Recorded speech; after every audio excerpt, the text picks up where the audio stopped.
Gibson County, Tennessee, August 1998. A small rural community where everyone knows everyone, where doors stay unlocked, where violence seems distant until the day it knocks on your door. Tonight, we tell the story of Michael Gardner, an ordinary man, an extraordinarily brutal death, and a killer who claimed to obey orders from heaven itself.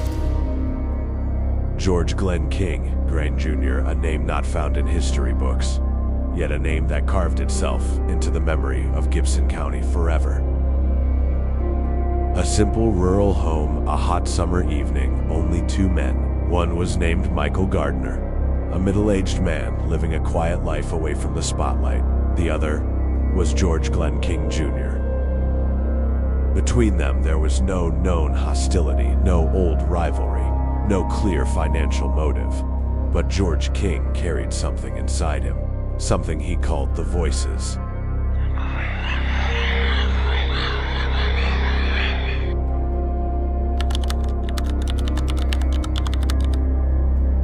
George Glenn King Jr., a man in his 40s living on the margins of society. No remarkable criminal record, but he was suffering from an insidious addiction, an addiction that destroys the mind before the body.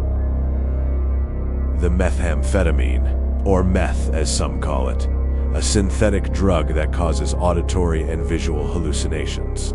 It makes the user hear voices that don't exist, see things that aren't real. And in the dark world of drugs, it's impossible to tell the difference between reality and imagination. But the question that would later be raised in court was pivotal.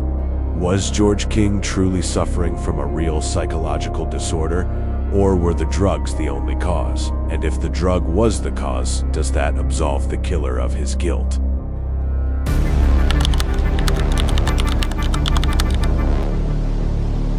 George King was with Michael Gardner. No one knows exactly what passed between them. No recordings, no witnesses, just two men in a closed room. Then, in a single moment, George King drew a gun and fired.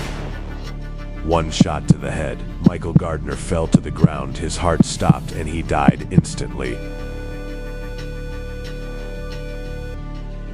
But the strangest thing is what the killer did next. He didn't run, he didn't hide the body, he didn't deny. Instead, he stood waiting. When police arrived, they found George King calm, almost relaxed, and he said something that would summarize the entire case. God ordered me to do it. He was evil, and he had to die.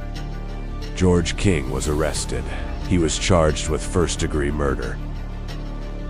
But his lawyer chose a dangerous strategy, the insanity defense. In American law, the insanity defense requires proving two things. First, that the defendant was suffering from a serious mental illness at the time of the crime. Second, that this illness prevented him from distinguishing right from wrong. King argued that he heard voices that told him Michael was evil, and that God commanded him to remove this evil. But the prosecution presented its killer argument: methamphetamine. The voices he heard were not schizophrenia. They were not psychosis. They were a direct result of his drug use.